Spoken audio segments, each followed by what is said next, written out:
401k plan benefits those employees that make much more money than the average employee. Say if you had I think it's where 60% of the benefit is going to what is called a key employee, or the employees that are making, I think, in the top 15%.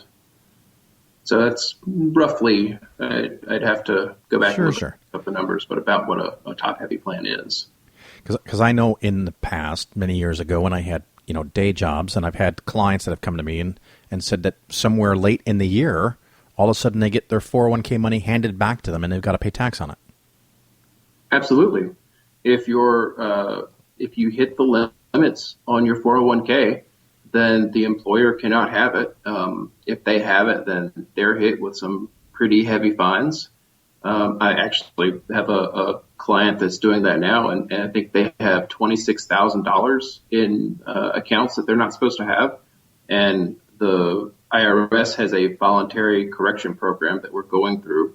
And the application fee for that is it's $1,500 just to do the voluntary correction. So the 401ks are complicated. All of this stuff is complicated. And it would almost make me wonder, and I have a couple of small businesses that have hired me when they talk to me about setting up a 401k. And one of the rules that I use, and I don't know if you're familiar with this one or not, is the simple IRA. I'm a big fan of the simple IRA for small businesses. Right. So yeah. It just so happens that, if you have under 100 employees, you can use the simple IRA where the employer basically sends whatever amount they're going to contribute to you, to your simple IRA, and it's in your name and you control it, and you can do whatever you want with it. You can put it wherever you want, and you don't have to worry about any of the hassles that are involved with the 401k. Does that all sound right?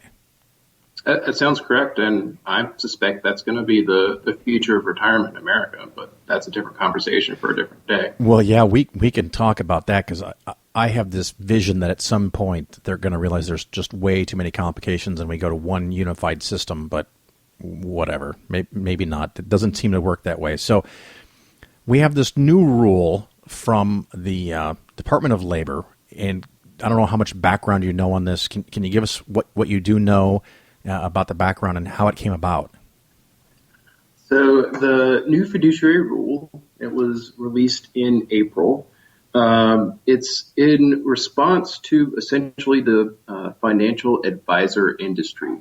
Not so much the Phil Fergusons of the world, but almost any big company that works with it. Right. I believe you mentioned that ERISA was written in 1974. I did. Off the top of my head, I believe that the rules regarding fiduciaries, the individuals that are responsible for trusting the money before we give it back to the employees later on in life, those rules were written in 1976.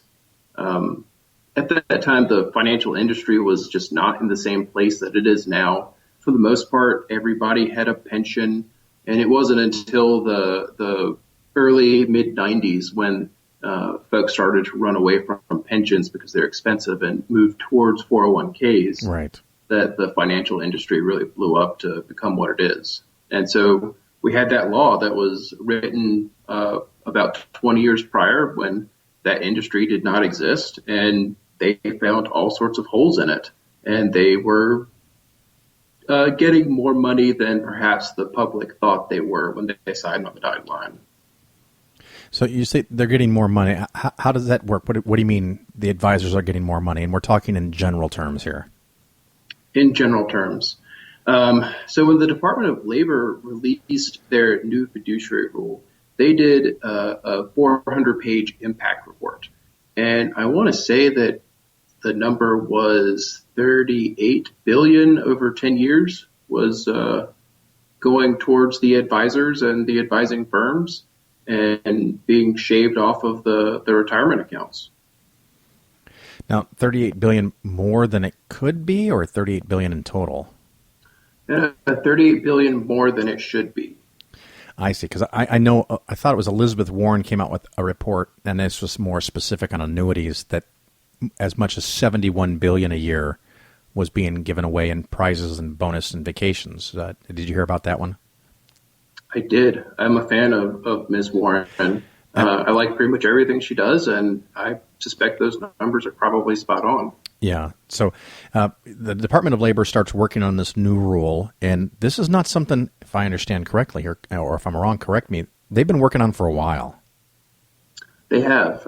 They released the first proposal in 2010, and there was a lot of saber rattling from the financial industry lobbyists. They released another one, I think, in 2014 or 15. And again, the same thing happened. But luckily, the Department of Labor stuck to their guns and put out a better product the third try. And if I also understand correctly, Congress has tried to already crush this before it takes effect? Oh, they have. Luckily, Congress tries to do a lot of things that they don't necessarily get away with. And when does this new fiduciary standard or the expansion of the fiduciary actually take effect? So I want to say that the new fiduciary rule takes effect on, I think it might be April 10th of 2017. There's a temporary definition of who is a fiduciary in place now that's just kind of a placeholder while we move and everybody ramps up to the new system. So as people are ramping up, there's still stuff subject to change. That is correct. If you are a shady financial dealer and you want to make sure your clients are locked in and grandfathered in, then you want to enroll them all now before the new definition of who's a fiduciary rolls out. So how would one do that? How would an advisor lock you in, or I guess lock you out of being covered by fiduciary? What would they do? So I haven't dealt with this too much specifically, but in reading the fiduciary rule, grandfathered plans are they're given a special place. I don't know how long or if it's indefinite, but I know that if your contract exists, if you're doing business with a financial advisor and you want to keep the same terms after the rule goes into place, then you may continue to do that after April 2017.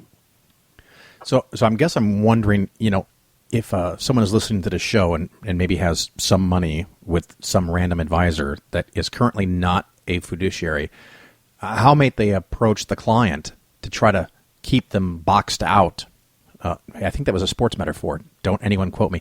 But how do they keep them from getting into a fiduciary status? What could they possibly do to the client? Well, they could have the client move their money to a different type of account.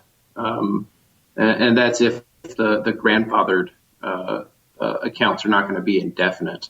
And they're probably not going to do too much of that. I think they don't really have to do anything to qualify for a grandfathered account. They may certainly try to scare them and tell them to write their congressman because the evil Obama administration is going to take away their financial advisor, but that's not necessarily true. Okay. So what I'm thinking let's do now, let's talk, let's take a little commercial break, and I'll play a commercial, and we'll come back and we'll start talking about how this law actually rolls out. That sound good to you? That sounds great. All right, hang on a second, everybody. We're going to do a commercial and then come back and talk more about the new fiduciary rules from the Department of Labor. Hang on, everybody. Here's an excerpt from Nailed by David Fitzgerald. Didn't there have to have been a Jesus? Perhaps he was just a wandering teacher or an exorcist, an apocalyptic prophet or a zealot who opposed the Romans. Perhaps he was all these things, or even a composite of several such early first-century figures. But at any rate, surely there had to be somebody at the original core of Christianity, arguably the most famous individual in human history. All this seems to be a perfectly reasonable, completely natural assumption to make, so why would anyone be so foolish as to propose that Jesus never existed? Doesn't it just make more sense to assume that there was a historical Jesus, even if we're unable to recover the real facts about his life and death? As it turns out, no. The opposite is true. The closer we look at the evidence for Jesus, the less solid evidence we find and the more we find suspicious silences and curious resemblances to the pagan and Jewish religious ideas and philosophies that preceded Christianity. And once you begin to parse out the origins of this tradition or that teaching from their various sources, the sweater begins unraveling quickly until it becomes very difficult to buy that there ever was, or even could have been, any historical figure at the center. Nailed by David Fitzgerald is now available at atheistaudiobooks.com. You're listening to The Phil Ferguson Show on Secular Media Network. All right, everybody, welcome back. This is Phil Ferguson, and you are still listening to the cleverly titled Phil Ferguson Show. With me, we have a specialist, a financial law attorney, specializing in ERISA law, and we talked about that in the first half. And we're going by the name WB, for reasons explained in the first segment, and we're going to talk about the rollout of this new Department of Labor rule, and how does that affect most people? Absolutely. I'm happy to be here, Phil. Yeah. So tell us how this affects the average investor. So the average investor, advisors previously could use maybe shady interpretations of definitions and get around the title fiduciary. If you had a 401k account, they could say that they didn't do 401ks full time. Maybe they didn't do financial advising full time. And therefore, the fiduciary rules did not apply to them. And they could essentially give you almost whatever advice they wanted rather than the advice that was in your best interest. Well, one of the things I talk about, and I want to see if you agree, is they can use what's called the suitability standard. Is that what we were talking about here? Absolutely, and I have no clue what that means. Well, that's a running gag with the show. And when I do talks, I ask who in the crowd knows what the suitability standard means, and no one ever raises their hand, and I don't think anyone fucking knows. And that's the beautiful thing, because if the advisor says that it is suitable, that's pretty much their word against yours, and who are you? But going forward, when this law takes effect, anything that is an ERISA account, 401k, 403b, anything from your employer, and IRAs and Roth IRAs, now your advisor is supposed to act as a fiduciary. Is that correct? That is absolutely correct. The term fiduciary now refers to the advice that they give rather than who they are. So anybody that's giving giving retirement advice, be it to a 401k account, to a 401k fiduciary, to someone that holds an IRA, they're going to have to, they fall under the fiduciary rule, and there are certain behaviors they can't partake in, and these are called prohibited transactions. And can you give me an example of a prohibited transaction? Well, the big one is any transaction where the fiduciary benefits. It seems somewhat counterintuitive, right? Because they're doing this for a fee. If they were doing it for free, they wouldn't be able to fiduciary, unfortunately. Right. So if you come with one of the examples that I always heard is that someone might manage your 401k through your employer, and they charge you a certain percentage for that service, and then as soon as you leave their employer, they might encourage you to roll everything over and pay them a higher fee. That's not going to be allowed anymore. That is correct. Okay. The new law includes rollovers as well. So if you're giving someone advice to roll over, that advice falls under the fiduciary rule, and you can only give them that advice if it's actually in their best interest. And if someone comes to me or an advisor with $100,000 in their IRA account, can they sell them a variable annuity? And they sell them a variable annuity. They can sell them a variable annuity if that is the very best thing for that individual.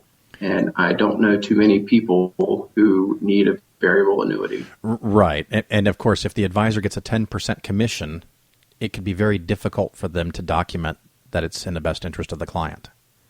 Right. Or if you lose 10% of your money on day one, then you'd better be getting some superior